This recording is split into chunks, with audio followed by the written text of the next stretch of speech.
Сәлем достар, бүгін біз блины на кефире жасаймыз. Ең алдымен 500 мл айранды құйып аламыз. Айранымыз жылы болу керек. Оған 2 жұмыртқа салып, араластырамыз. Жарты шай қасық тұз саламыз.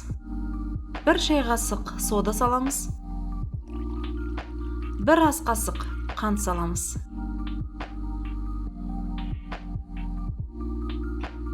250 грамм ұн саламыз. Ұнды бөліп саламыз, араластырамыз.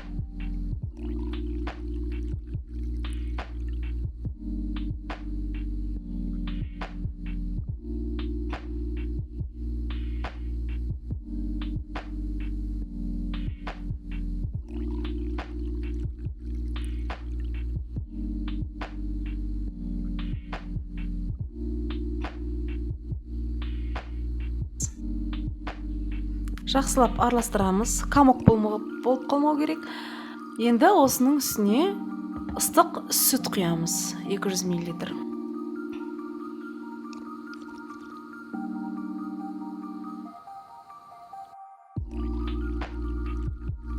Тестамыз осындай сұйық болу керек.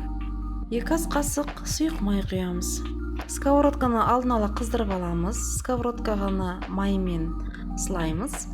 Сөйтіп ожаумен құйып блинчикімізді пісіреміз. Сковородканың орташа отта тұрғаны дұрыс.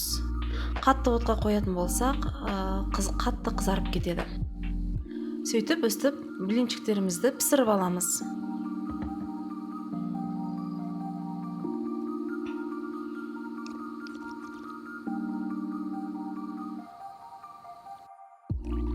Блинчиктеріміз дайын болды. Енді әр түрлі начинка жасауға болады. Мен малинадан жасалған вареньені қосамын. Өте дәмді болады, достар.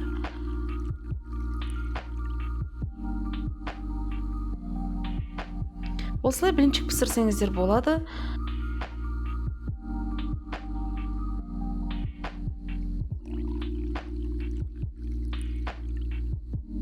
Астарыңыз дәмді болсын.